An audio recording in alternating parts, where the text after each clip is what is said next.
Welcome back, welcome back, welcome back.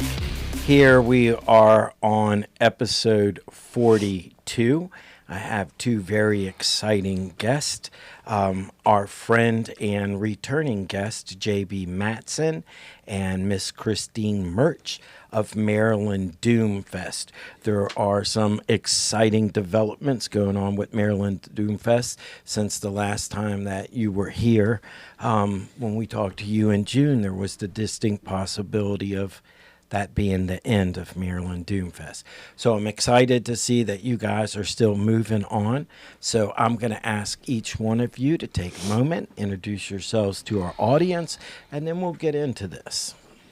Hello, I'm JB Matson. I'm the owner, operator, proprietor of the Maryland Doomfest. We had an 11-year run, 4 days per fest, 55 bands per year. And last year was the final Maryland Doomfest. It's a lot of work. Yeah. It's a lot of work. So many agents and stuff that people need to be in a band and come play. I mean, if it wasn't airline tickets or lodging or food or an enormous amount of money, it just got overwhelming. So it was a lot of work. The initial reason I did it was because I adore the Maryland Doom scene. Yeah. I watched it started to fade, and the bands that made me become so involved in the scene were starting to fade as well. So, in 2015, I started a festival, and the attendance was enough proof for me that I was doing the right thing, and did it for 11 years. After 11 years, I'd had enough. It was a lot of work. And so last year was the last Maryland Doomfest.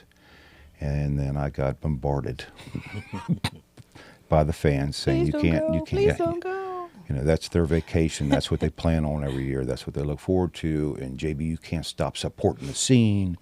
And that wasn't my intention to stop supporting the scene. Obviously, I'm in two bands. I'm in Bloodshot. I'm in Locust Point, and I've Just been two? But just two? Just two right I think now. you're slacking, man. But I've been in, 8, I think, ever since the conception of Maryland Doom when I found it when I was 17 years old. So getting bombarded with all these requests and pleading me to not stop, I got a guilt. I did. You can't revamp a scene and then say, okay, I'm done. So then my one band, Locust Point, the lead singer is Eric Flores, and he's also lead singer and bass player for Moonsinger. He approached me and he said, man, you can't stop. You can't stop. You got it. Let's do something. I'm your partner. I'm here to help you. I've got connections. You've got connections. I'm going to follow your lead. Let's do something. So kind of trimmed the fat. Made it a 2-day fest instead of a 4-day fest. Renamed it. It's called the Knights of Doom. It's 35 bands. Actually, this year it's 36 instead of 55. And it's all international. Great. Yeah, it's kind of like a honed down Doom Fest. Yeah. And I think the Thursday nights and even the Friday nights of the 4-day fest were tough on people, because everybody's got jobs. And Yeah. so we're doing Knights of Doom, and I'm excited because it's a hell of a lineup. We'll get into the lineup and we'll get into the graphics. We got some, hold your thought on that. Christine, I want to ask, how long have you been helping JB? How did you get involved with Maryland Doomfest? And what is it about Maryland Doomfest, this organization, that made you want to give your energy, to assist the scene? I think I've been with JB since 2018. Yeah, so year 3? I started, but I've 4? been here since 2015. We actually come from the same town, both from Wheaton. And that's where my first introduction to Maryland Doom really was. I grew up with a lot of those guys. Black Manta, Wretched. You also have Phantasmagoria, which was an all-age place where a lot of people played. But been coming since 2015. Yeah. Unorthodox. Yeah. Been in it since 2018. Started as the raffle chick. I just seemed to have an knack for organization on the floor.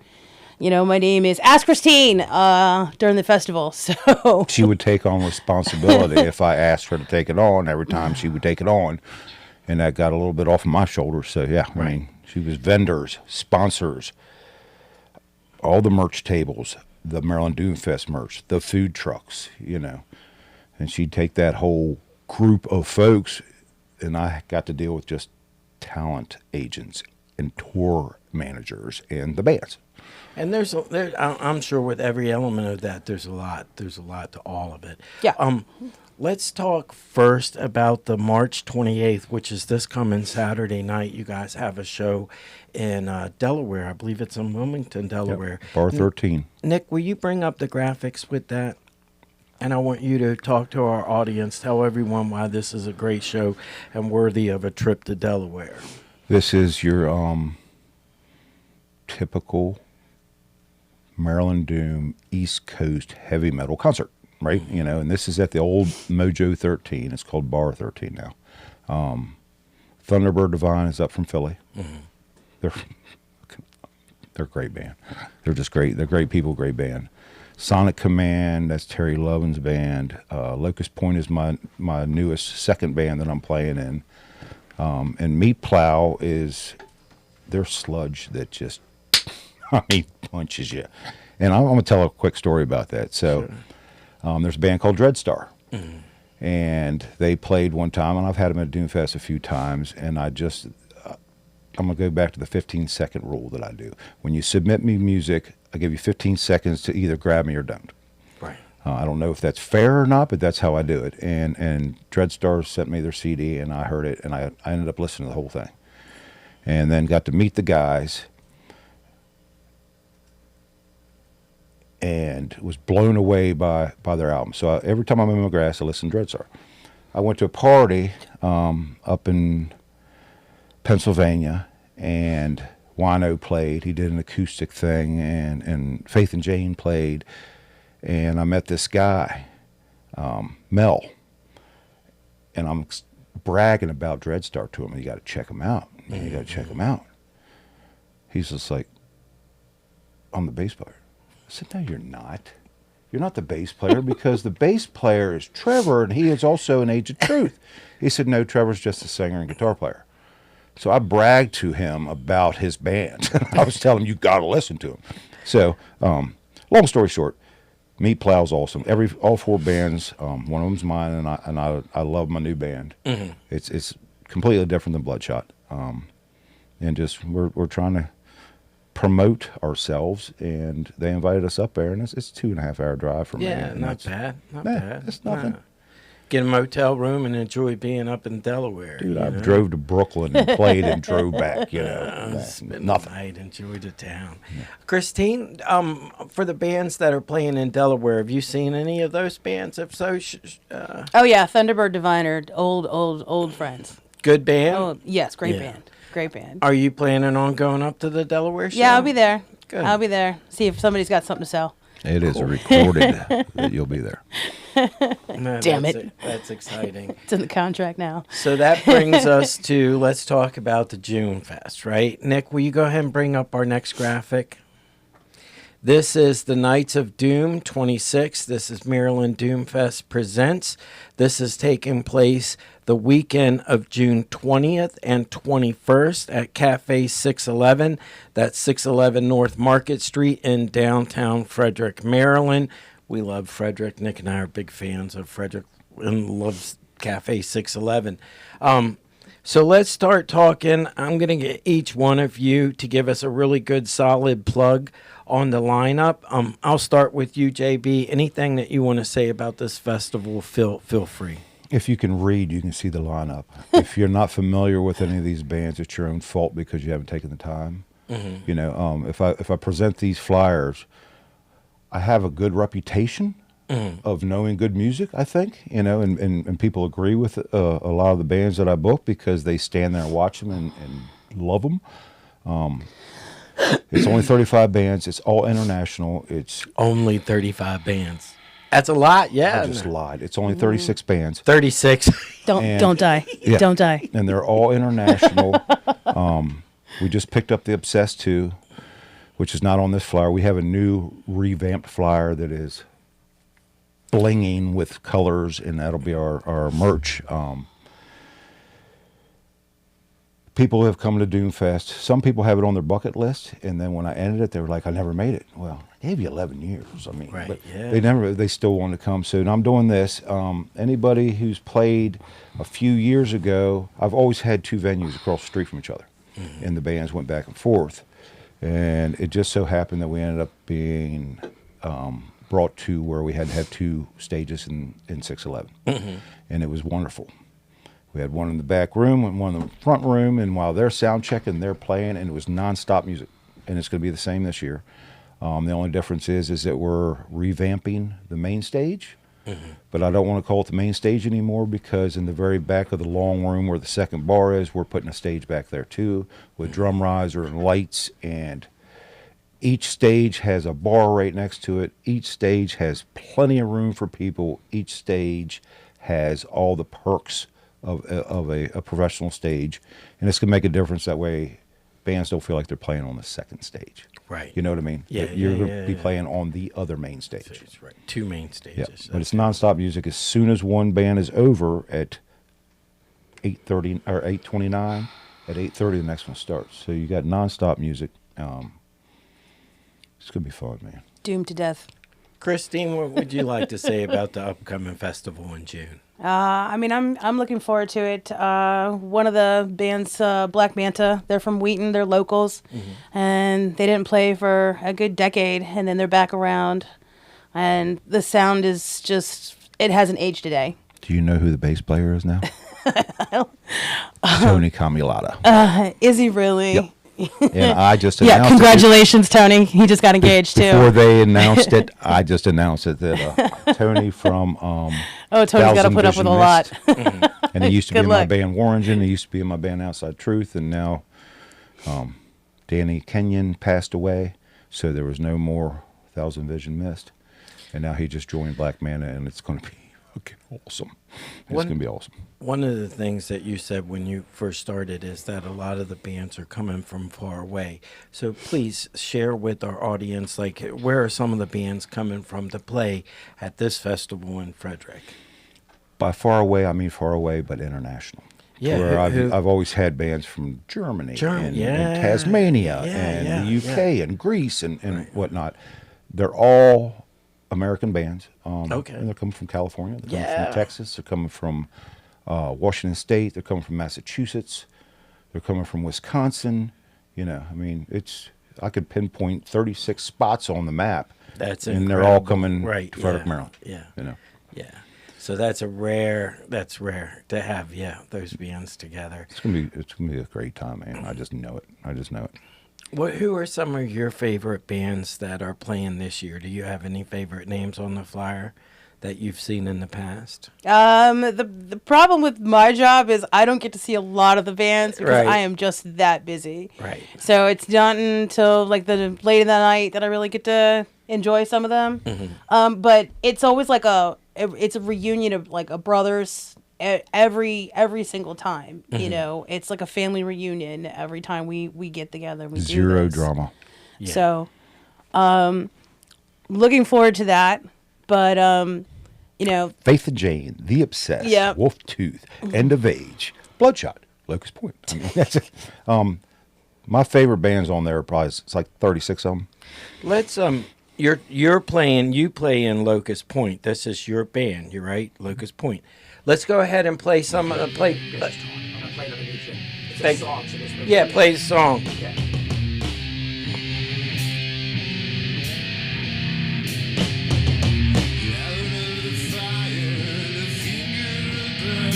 That's my partner singing. This is Eric. That's me on drums.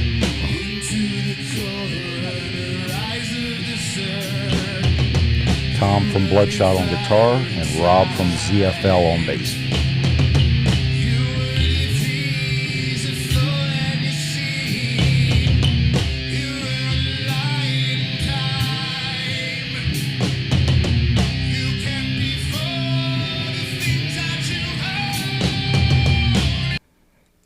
All right. And let's go ahead and Nick, if you don't mind, let's play a little bit of the Obsessed video. No, this is a commercially made video, and this is the band that you said is from close to us. Yep. This is the Obsessed. This is Wino.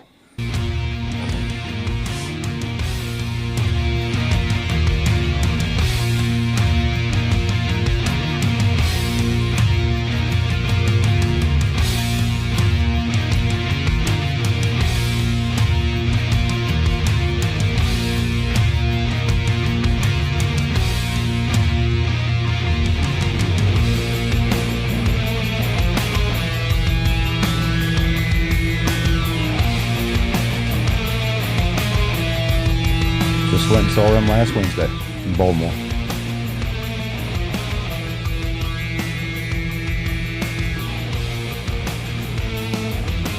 Love you, child, like there's no tomorrow. The love so deep, this wolf must follow.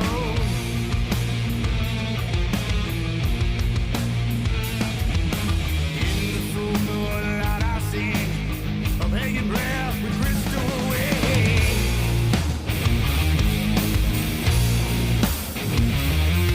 Signature sound. Good, yeah. Grab you, mama, by your fragile wings. I'll put you in my pocket full of dangerous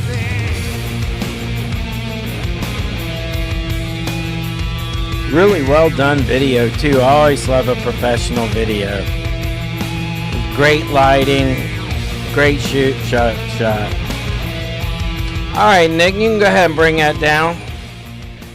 Let's talk about Doom music. And I know, JB, that this has been a passion of yours for a long time. Mm-hmm. So let's talk about, what got you interested. How old were you when you first found this genre of music?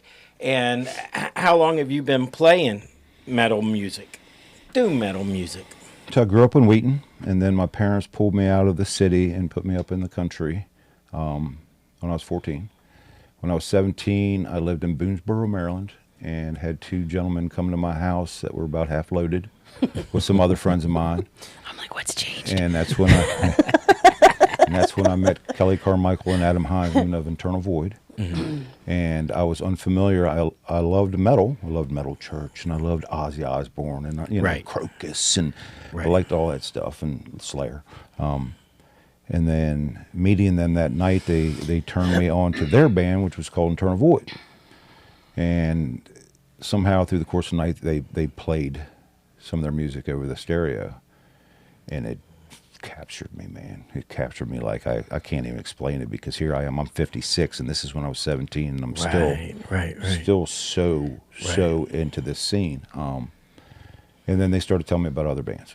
And that's when I got introduced to Asylum / Unorthodox, The Obsessed, Pentagram, Trouble, all these master Doom bands, Candlemass, and a bunch of local ones.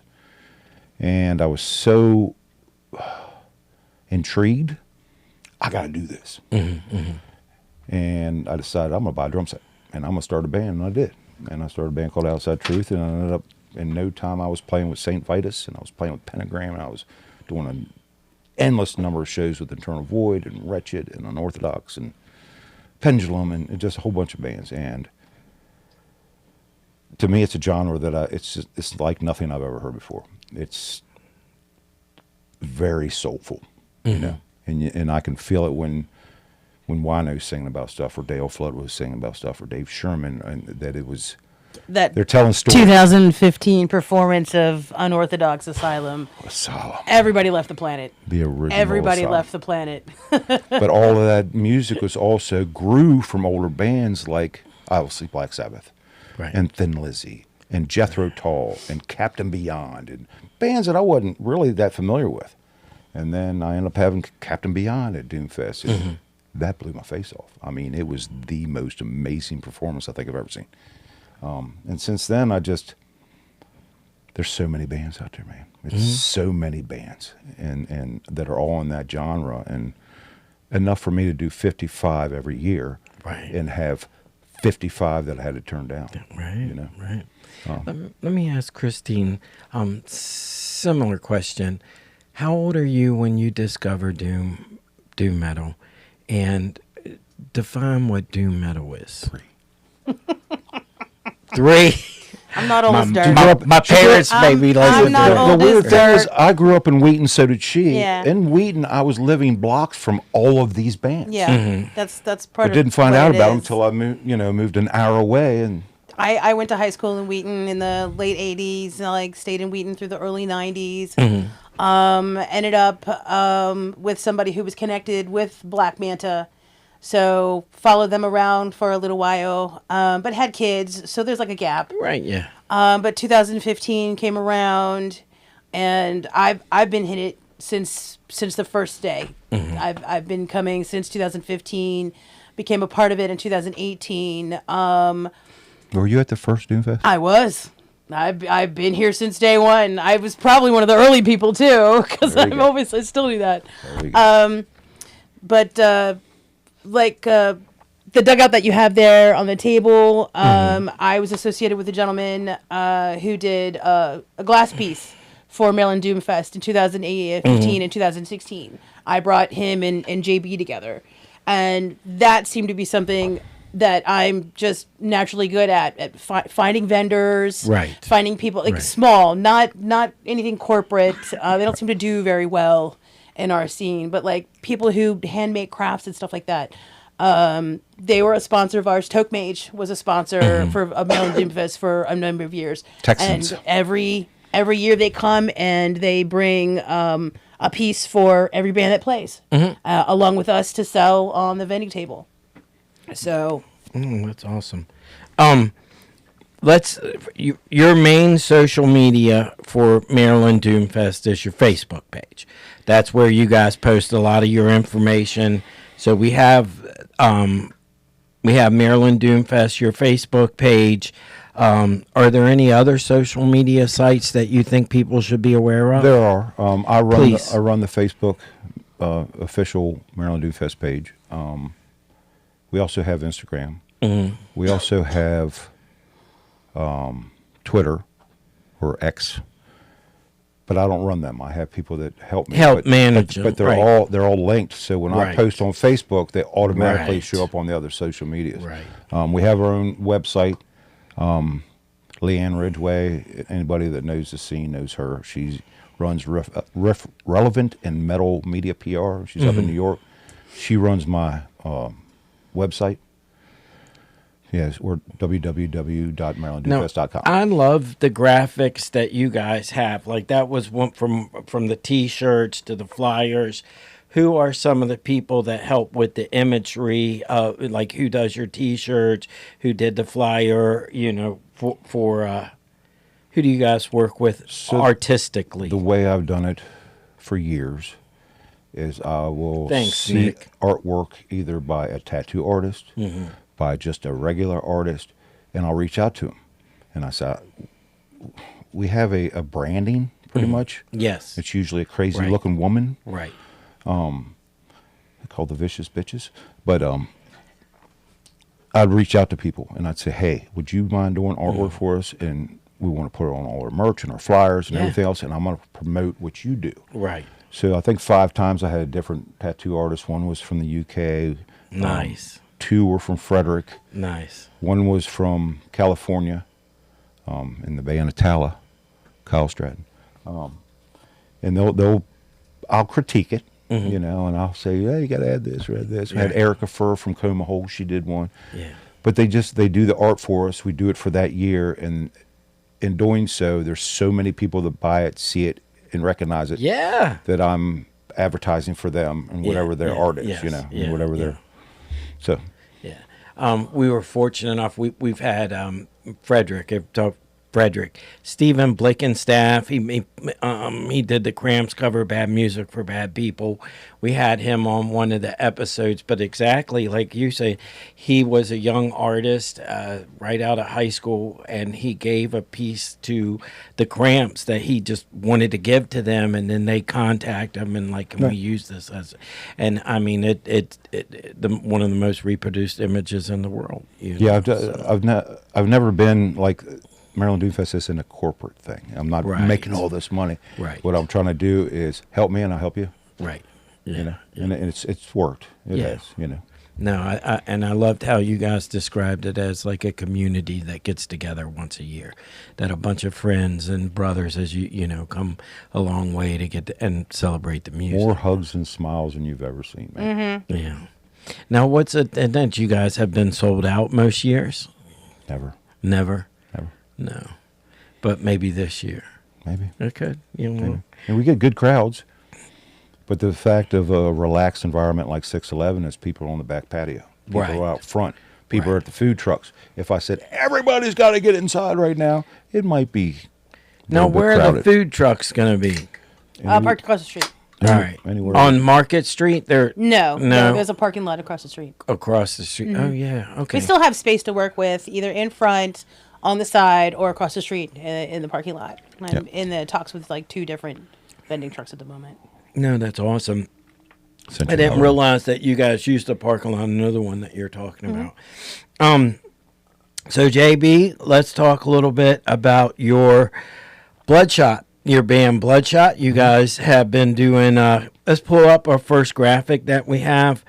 This is your second full length album. Tell us anything. Tell my audience anything. Say anything that you want about what you guys are doing right now with Bloodshot.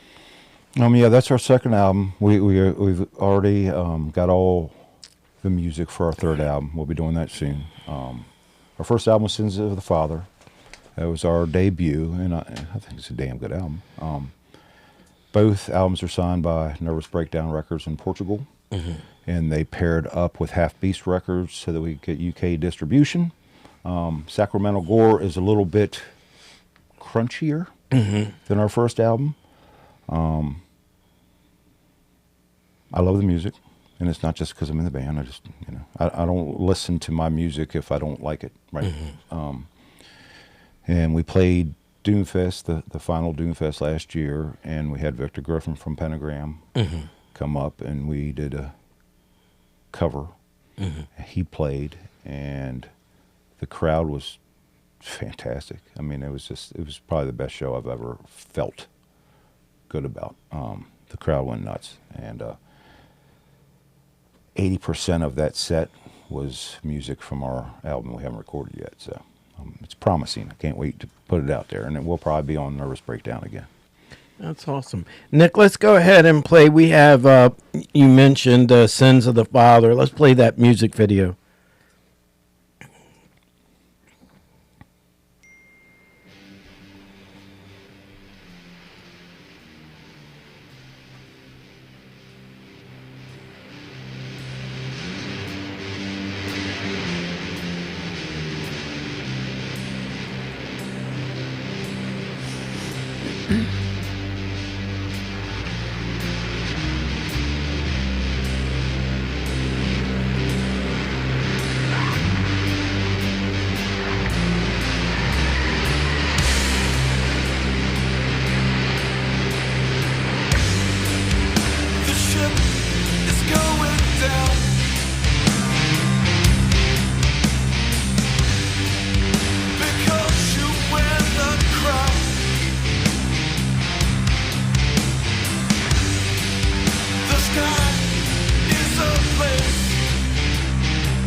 You can go ahead and bring it down, Nick. Tell me about the creative process with Bloodshot. How do you guys work on and create a new song, let alone like an album? Because you said you're on your second album. Tell me about that experience and that process. It's almost too easy. Joe Ruthven, my bass player, was the original bass player for Earthride. And I've known him since those days. I mean, 1980. Tom Stacy, my guitar player, was in a band called Slippery Pot Pie and a band called Stick Figure back in the day. And my band, Outside Truth, played with him all the time. But we didn't know each other until I auditioned him. But we'd always shared stages. And the singer, Jared, he just, I met him at the entrance of Maryland Doom Fest. And he lived in Frederick, and he said, "Who is running this?" I said, this is me. He said, "I had no idea this was going on. This is fucking great, man, you know?" And we partied, and he passed out, and my staff carried him into the backstage. And at the time, I was in a band called Knoxville, and we were instrumental. And he said, "Man, I want to come try singing." And he did. And he did a really good job. Yeah. And then we ended up breaking up, and I started Bloodshot. And I said, "You want to try again?" And he just had a knack for it. Yeah, he's got a great voice. Yeah, it was, Great voice. and it really, we paired together really well right off the bat. Christine, let me ask for you, what is it, like, you have your favorite bands. Everyone has their favorite bands. What is it that makes someone, what separates one band from another? Oh wow. I mean, everybody's got their own sound. You know, Not necessarily. well, and hopefully, over time, the sound evolves as well. So, Weed Coffin, they've definitely got a very distinct Frederick sound. Faith and Jane, very distinct sound. I mean, so. Badass. Yeah, Strange Highways. those are our strong locals. High Noon Kahuna. Thank you. Yeah, there you go. High Thank Noon Kahuna. Foghound. Yeah, Like yeah. our strong locals. So Yeah, they all have their own individual unique sound. Yeah, but yeah. they still work well together. Yeah. And they're all veterans. Yeah. Yeah. I mean, Yeah. Faith and Jane are carrying the torch now. They're the younger. Strange Highways carrying the torch. They took it from Yeah, us. and Strange they're Highways I think is taking the off. youngest that we have. Like those are the new up and comers, and they don't sound like that. Like honestly, some of the stuff that they put out to me, it just sounds like Deep Purple. It's amazing. The word is originality. I swear. They just Yeah, they don't sound like another band. They sound like they're Faith and Jane. Yeah. High Noon Kahuna, but I could just go on about them guys. No. They played Doomfest and they blew my face off. Oh, yeah. And they're veterans and friends of mine forever. And then I said, next year, you guys, you're headlining. When when we were still recording music, we did High Noon Kahuna at Bad Habits, and they blew my mind. They're And I'd great. known those guys. I didn't know the guitar player, but I knew the other. I knew Paul. I've Tim known Otis was Paul from the '80s, Yep. and Brian Brian Gray. I knew from the '80s. Yeah. So yeah, I think they're incredible. Tim's the drummer for Admiral Browning. Okay. And then he gets on a guitar. I'm like, Oh, he's I incredible. didn't know you know. He reminded me of like King Buzzo from the Melvins mixed with Angus Young. And Yeah. it was badass. He was marching around, man. Let's take a look. We've got one last video that we're going to take a look at, and this is you guys playing live, and then we'll wrap this show up. Go ahead and play that out, Nick. That was a fun day. Do a couple of minutes. It's a good video. Here's Renee, washing her head. Yeah, it is.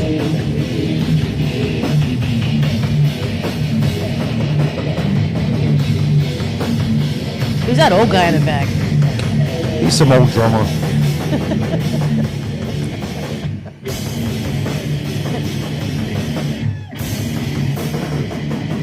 Took a lot of Gerald off. I thought there was a lot of fuck it all. That too. I love that one. Fuck it all.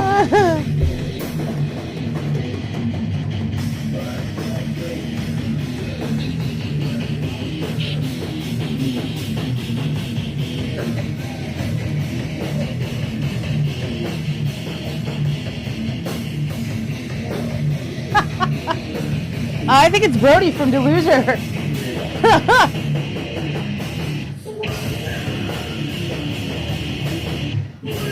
Yep, that's Brody and Cheryl from Brody from Deluser.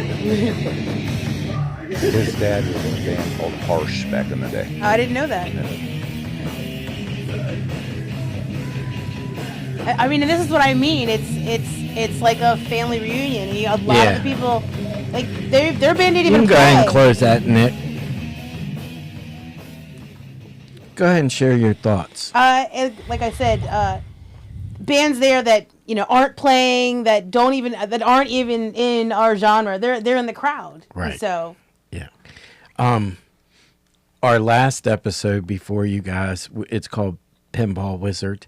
Alex, Yes, we She's have awesome. Alex Love her. slammed her on. I love yes, her. so do we. I love her. And I got to I see her encourage perform. everyone to check out the episode. She does 2 songs here. She's fantastic, but she's one of the biggest doom She's metal so fans sweet, I've too. ever met.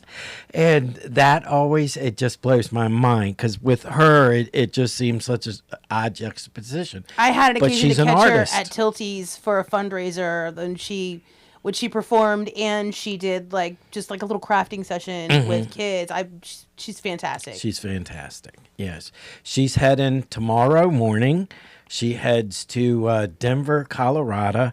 She is competing at the National Pinball Women's Championship.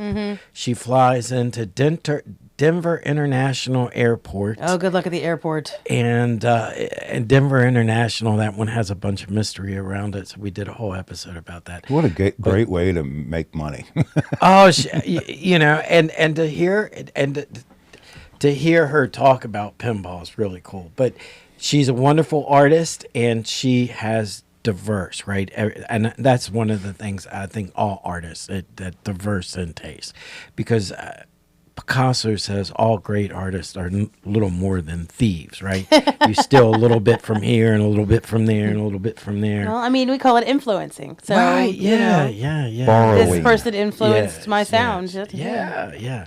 I've always believed it wasn't steal it if you acknowledge them. I don't know No. if there's any truth to that, but as an artist, I have my heroes, stepping stones, JB, anything that you want to say about the festival and any closing thoughts from both of you guys? I'd just like to say that anybody who's came to Doomfest over 11 years went home with great memories and smiles and new friends and their ears blown out and no excuses.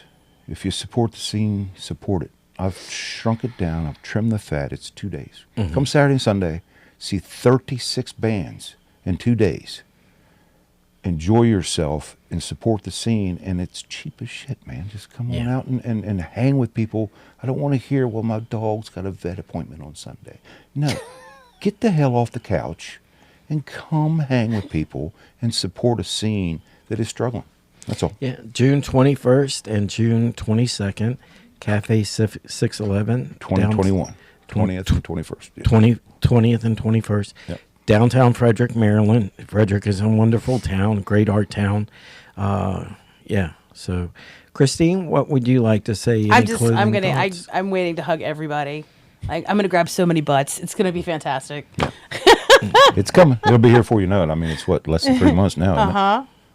It's always a pleasure having you on the show, JB. I appreciate you, man. I appreciate everything that you do for the music scene, all the energy that you put into it. And from our previous conversations, it's pretty wild that we've known so many of the same people through the years, All my Frederick life, is, yeah. all my life, Frederick. I've crossed paths with all these musicians like a dozen times, and then I meet you, and you're like, how do we not know each other? Right, yeah. Happens too much. Yeah, that was cool.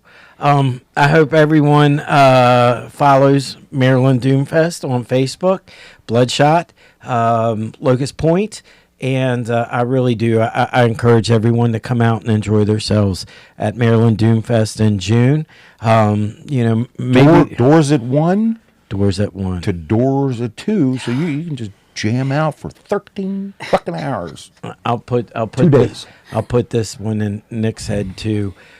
June's still quite a ways away, so maybe you guys could get 2 more guests, maybe 2 band members. You know, could have a couple of band members, like lead singer from 2 different bands that Let's are get playing the Wino show. in here. Think about who you would like to represent that weekend, and we got a few more months, so try to get everyone to not forget about Maryland Doomfest so far away. We could do another show connected to it, so I think it'd be a lot of fun. Yeah. JB, I wish you the best of success. Christine, it's been a real pleasure Thanks for meeting having me. you. Absolutely. Nick, you want to go ahead and take us out?